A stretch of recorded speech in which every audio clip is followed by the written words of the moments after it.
right, our next guest has put a Greek twist on some classics, and she does a good job with this. Yeah, nachos, mac and cheese, burritos, Greek style. Love this. Today, co-owner of Kafe 421, Antigoni Sander McCloud, is taking on meatloaf and adding her special Greek twist. Hi, Tim. How are Nice you? to see Great you. to be here. I like this. Meatloaf can get a bad rap, right? It really can. I didn't start liking meatloaf probably until about 2 years ago. Really? Yeah. What turned you? What was it that changed? Well, my mother might be watching, but it was just different. It was so flavorful. Before. I see. Well, we are going to kind of change it again for you and to put a Greek twist on it, which is what I've done with a lot of these sort of Midwest classic recipes. Yeah. And these flavors are, it's like impossible to not like this meatloaf because it's packed with flavor, packed with moisture. I know, bold words, right? I like this. So what are the flavors in here when we're making this meatloaf that are not in a traditional meatloaf? Sure. I put fresh mint or dry mint into the meatloaf. Okay. And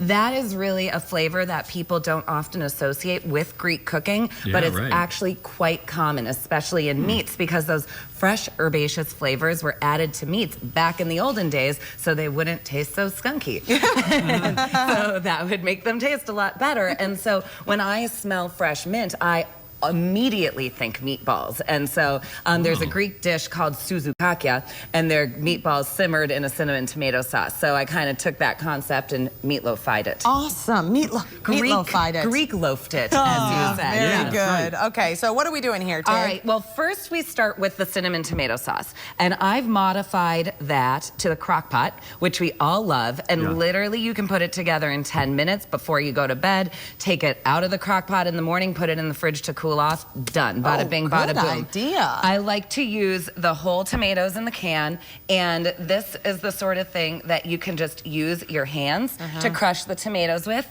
That allows you to control the size of the tomato. You're not just going to get liquid. You're going to get a little bit of chunks, and you're going to get a lot of juice. Yeah, too. what's nice about this too is that then in your pantry you just have one tomato product. Yes. You know, there's nothing worse than having like 50 different kinds. You've got crushed, diced, whole, and just get whole. They're all the same thing.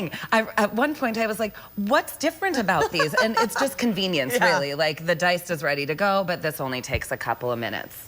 Why and when does this come into play? Because this seems bizarre to me. This is a really cool tip that I learned along the way with my slow cooker, that if you add a couple of tablespoons of tapioca into the slow cooker with sauces, saucy products, they don't just become super watery liquid. It thickens them a little bit and it disappears into the sauce. I've used it in the sauce here. You don't see any tapioca pearls or anything like that, but it gives it a nice viscosity. Okay, good idea. Yes. All right, now let's get to the other two ingredients here in the sauce. It looks like. Another key component to making a nice hearty tomato sauce is adding a little bit of tomato paste. Yep. Sure. And oftentimes we find we need a couple of tablespoons, then what do you do with the rest? Then you find it moldy in a jar in your fridge 3 months later. Yeah. But do you pour the olive oil over it? Have you tried that? So you can do that. Greek grandma trick. Pour olive oil over it to cover the top, and that'll keep it fresh underneath. Or if you don't want to waste your olive oil, put it into some saran wrap and then twist it up like a candy. Make yourself a tomato paste sausage. A tomato sausage, and then put it in the freezer. Oh, that's a good idea. And just pull it out and suck on it when you're hungry. Yeah, just have a little lollipop. No, you can slice a couple of tablespoons off as you need it. Nice. There you go. And the onions, you have a little trick too. Yes, we put these in the slow cooker with cloves, poked into the onion, and then the flavor infuses into the sauce. And then you get a smooth sauce. You don't have chunks of onion. You just take this out when you're done, and it has a nice sort of warm flavor about it. Okay, all that goes into the sauce. Correct. We let that sit in the crock pot overnight. Then we're ready to go, and we want to form our meatloaf. Correct. And a lot of meatloaf recipes you will find use breadcrumbs, and I like to use bread for a couple of reasons. One, we all often seem to have a lot of extra bread sitting around. So this is a perfect way to use it up. You must moisten it. Steve, I like that you're putting gloves on. Thank you, Tig. Yes, I will allow you to work those hands. What do you want me to do now? Please start squeezing the bread. We are creating, in fancy terms, the panade. Squeezing it? Yes. Oh, boy. And I'm soaking it in milk, and that's making it nice and moist. And then after you've kind of squooshed it all together. That means go hard. That's good. That's perfect. Okay. Then you just take it. You would put it into the meat mixture. That looks so gross. It does look gross.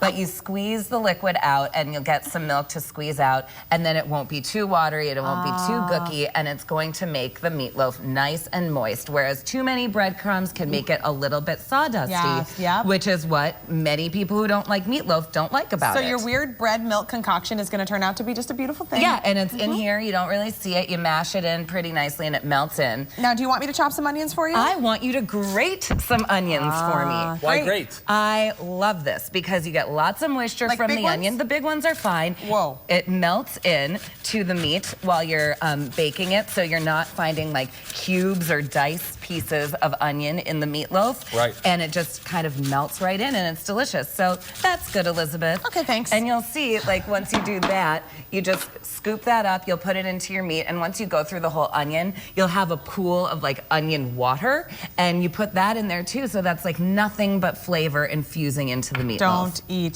that. No, don't do it. Straight onions. No. People don't. My grandfather used to eat onions like they were apples. How long did he live?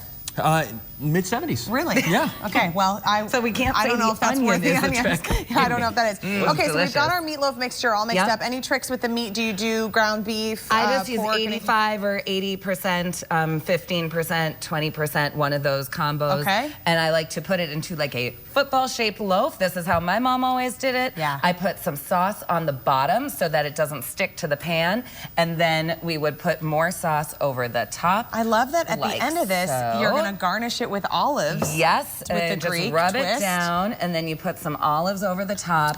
We would wrap it Let me get in with on some this. tin foil, bake it for 45 minutes, unwrap it, and then bake it unwrapped for another 45 minutes to an hour.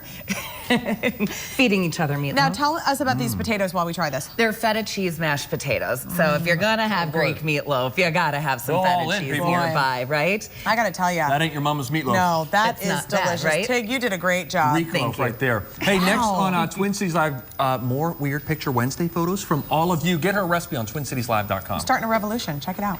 Yay!